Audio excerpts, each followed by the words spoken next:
Deborah is one of the most extraordinary figures in biblical history, known for her wisdom, courage, and leadership in a time of great oppression. Her story is found in the book of Judges, specifically in chapters 4 and 5, which offers deep insights into divine authority, human action, and the role of women in leadership during a critical period in Israel's history. Deborah stands out as both a judge and a prophetess, a combination that placed her in a unique position of spiritual and political authority during a time of national turmoil for Israel. As a rare female leader in a patriarchal society, her life demonstrates that God can use anyone, regardless of gender or social expectations, to fulfill his purposes. During the time of Deborah, Israel was going through a cyclical history of sin, oppression, repentance, and deliverance. This period followed the death of Joshua, when there was no centralized leadership, leaving the Israelites vulnerable to foreign influences. The book of Judges details the moral and spiritual decay that plagued Israel during this era, as the people frequently turned away from the Lord, worshiping foreignly cord. In response to their disobedience, God allowed them to fall under the oppression of neighboring nations as a consequence of their actions. At the time of Deborah's leadership, Israel was suffering under the oppressive rule of Jabin, king of Canaan, whose military commander, Sisera, had terrorized the Israelites for 20 years. Sisera's army was equipped with 900 iron chariots, a fearsome symbol of Canaanite dominance. For 2 decades, the Israelites had endured brutal oppression under Sisera's rule. Their situation became so dire that they cried out to God for deliverance, and it was in this desperate context that Deborah rose to prominence as a judge and leader. Deborah's role as a judge was significant not only because she was a woman, but because of the nature of the office she held. In ancient Israel, judges were both legal and spiritual leaders. They were responsible for settling disputes among the people, but their role extended far beyond judicial matters. As a judge, Deborah offered moral and spiritual guidance, steering the Israelites back to the ways of God. This dual responsibility placed her in a position of immense influence, as her judgments carried both legal and divine authority. People from all over Israel came to Deborah to have their disputes settled, and she judged them under a palm tree between Ramah and Bethel, a location symbolic of her leadership and wisdom in delivering justice. But Deborah was not only a judge, she was also a prophetess, which further enhanced her authority. In ancient Israel, prophets were seen as the mouthpieces of God, individuals who received direct communication from him. Prophets did not merely foretell future events, but they also provided divine guidance for the present. Deborah's prophetic gift made her a spiritual guide for the Israelites, and her leadership was deeply rooted in her connection with God. This connection set her apart from other judges, as she was not only a political or military leader but also a conduit of divine will. It was through Deborah that God communicated his plan to deliver Israel from the oppression of Sisera and his iron chariots. At a pivotal moment in her leadership, Deborah summoned Barak, a military leader from the tribe of Naphtali, to deliver a direct command from God. She instructed Barak to gather an army of 10,000 men from the tribes of Naphtali and Zebulun and lead them to Mount Tabor. There, God promised to deliver Sisera and his army into Barak's hands. Barak's response to Deborah's command is telling of his respect for her spiritual authority. Rather than immediately agreeing to lead the army, Barak hesitated and insisted that Deborah accompany him into battle. This hesitation reflects Barak's recognition of Deborah's spiritual significance. He understood that her presence would ensure God's favor in the battle. Deborah agreed to go with Barak, but she made it clear that the glory of the victory would not go to him. Instead, she prophesied that the honor of defeating Sisera would go to a woman. This prophecy would later be fulfilled in an unexpected way, but for now, Deborah and Barak prepared for the impending battle. Together, they led the Israelite forces to Mount Tabor, where they awaited the arrival of Sisera's army. As the battle unfolded, God's intervention became evident. Sisera's army, with its 900 iron chariots, appeared invincible. However, as Deborah had prophesied, the forces of nature played a crucial role in Israel's deliverance. The Kishon River, which ran near the battlefield, suddenly overflowed, turning the ground into a muddy quagmire. Sisera's chariots, which had been his greatest military advantage, became trapped in the mud, rendering them useless. This dramatic reversal of fortune allowed the Israelite army to gain the upper hand, and they pursued the Canaanites with renewed vigor. Sisera, seeing that the battle was lost, abandoned his chariot and fled on foot. His flight was not out of cowardice, but rather a strategic attempt to escape and regroup. However, his escape led him to the tent of Jael, the wife of Heber the Kenite. Jael welcomed Sisera into her tent and offered him food and drink, creating a false sense of security. Exhausted from the battle, Sisera fell into a deep sleep, trusting that Jael's hospitality would protect him. But Jael, in a bold and unexpected move, took a tent peg and a hammer and drove the peg through Sisera's temple, killing him instantly. Jael's act of courage fulfilled Deborah's prophecy that a woman would claim the glory of the victory. While Barak had led the army to military success, it was Jael who delivered the final blow, ensuring Sisera's defeat and Israel's deliverance from Canaanite oppression. When Barak arrived at Jael's tent, she showed him the lifeless body of Sisera, with the tent peg still lodged in his head. With Sisera's death, the Canaanite oppression was broken, and Israel was free from the tyranny of Jabin. Following the victory, Deborah and Barak led the Israelites in a song of praise to God. This song, known as the Song of Deborah, is one of the oldest pieces of biblical literature and offers a detailed account of the battle, God's intervention, and the courage of those who fought. The song is both a celebration of victory and a theological reflection on God's deliverance. Deborah's song praises God for his role in the victory, emphasizing that it was his power, not merely human effort, that secured the triumph. The imagery in the song is vivid and poetic, describing how the stars fought from heaven and how the river Kishon swept Sisera's army away.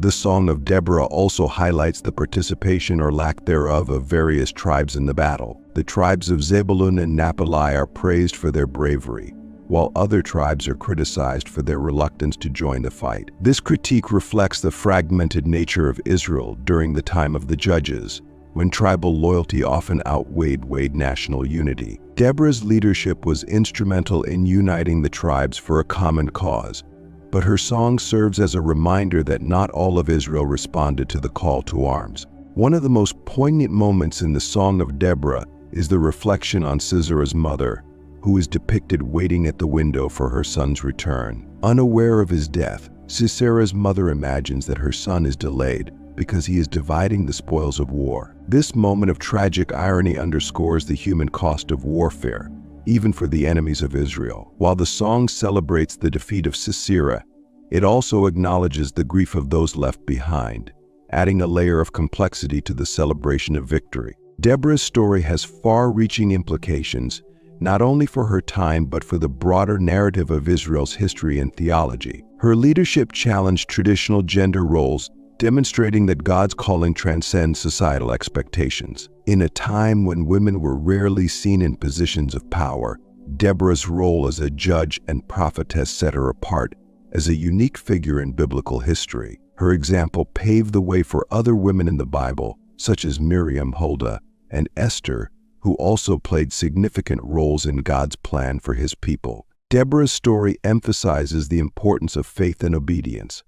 Her willingness to step into a leadership role during a time of national crisis is a testament to her faith in God's promises. She did not seek power for personal gain. Instead, she responded to God's call and served her people with humility and strength. Her leadership was not about ambition, but about fulfilling God's purpose for Israel. Her story teaches that leadership is about service, faith, and obedience to God's direction. The partnership between Deborah and Barak is also significant.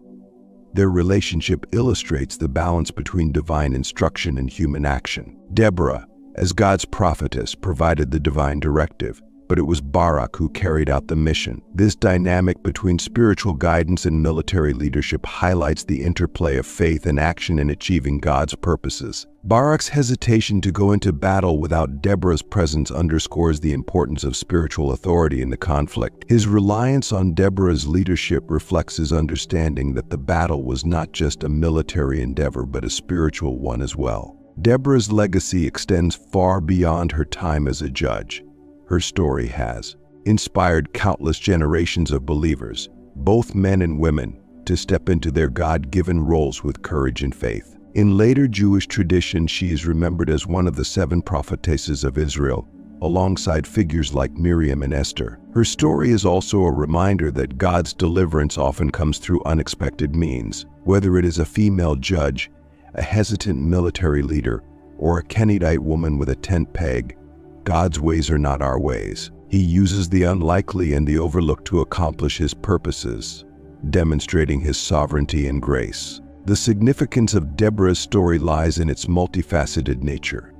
It is a tale of military victory, but it is also a story of faith, leadership, and divine intervention. Deborah's role as a judge and prophetess shows that true leadership is not about wielding power but about serving God and His people with integrity and humility. Her ability to unite the tribes of Israel, inspire courage in Barak, and lead her people to victory speaks to the depth of her character and the strength of her faith. Deborah's song, which celebrates the victory over Sisera, is a fitting conclusion to her story. It is not just a song of triumph, but a reminder that the ultimate victory belongs to God. In her song, Deborah acknowledges that it was God who fought for Israel, and it is His power that delivered them from their enemies. This emphasis on divine intervention reinforces the theological themes of the story, reminding the reader that human efforts, while important, are ultimately secondary to God's will. Deborah's story transcends its immediate historical context, serving as an enduring lesson about the transformative power of faith and the importance of spiritual leadership. Her narrative does not merely focus on the political or military aspects of her role, but rather on how divine calling can shape the destiny of a nation. Deborah's example illustrates that leadership in God's kingdom is not bound by societal norms or expectations. Her courage to step into the role that God ordained for her despite the odds exemplifies the resilience in us. Furthermore, Deborah's narrative is a powerful testament to the pivotal role of women in God's plan. In a patriarchal society where women were often relegated to the background, Deborah's rise to leadership challenges these boundaries and underscores the message that God's call is not restricted by gender. Through her, we see that true authority comes from alignment with divine purpose rather than from traditional structures of power. Her wisdom, decisiveness, and faithfulness shaped the course of Israel's history at a critical time, showing that leadership is about serving with conviction and responding to the needs of the people, even in the most difficult. Beyond the battlefield and beyond the courts where she rendered justice, Deborah's legacy is a deeply spiritual one. Her unwavering reliance on God's guidance in every decision highlights a key biblical principle: human success and security come not from our abilities or strategies, but from seeking and trusting God's will. In the face of overwhelming military force, Deborah's leadership demonstrates that God's plans always prevail when they are faithfully followed. It is not just the courage of one woman that brings about victory, but the profound trust in the God who commands history itself. Deborah's story also teaches us the value of collaboration.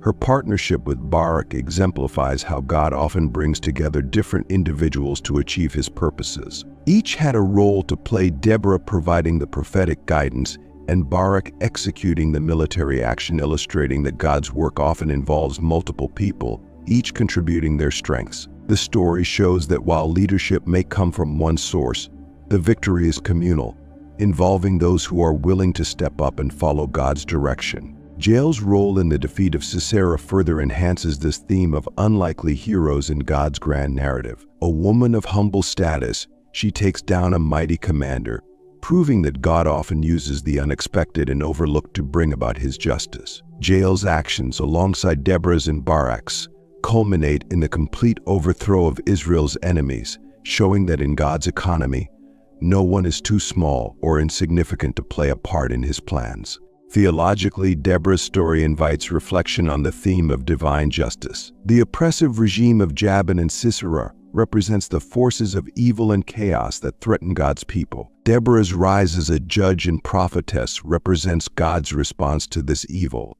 as He raises up a deliverer who will bring righteousness and peace back to His people. This pattern of deliverance is echoed throughout the Bible, From Moses leading the Israelites out of Egypt to Jesus' ultimate victory over sin and death. In many ways, Deborah's story prefigures this larger biblical narrative, reminding readers that God is always at work to bring about His justice, often in surprising and unexpected ways. As future generations of Israel look back on Deborah's time, her story would serve as a beacon of hope and inspiration. It is a narrative that would have resonated particularly with those who found themselves in difficult circumstances, oppressed by forces beyond their control. Deborah's example showed that no matter how bleak the situation may seem, God's deliverance is always near for those who remain faithful. Her leadership left an indelible mark on the collective consciousness of Israel, symbolizing what can be achieved when leaders act with integrity, courage, and faith. In modern times, Deborah's story continues to inspire countless individuals who find themselves called to lead in challenging circumstances. Her example encourages believers to seek God's guidance in every decision, to trust in His plans, and to act with courage even when the odds seem insurmountable. Deborah's life reminds us that God equips those He calls, and that true leadership is characterized by humility,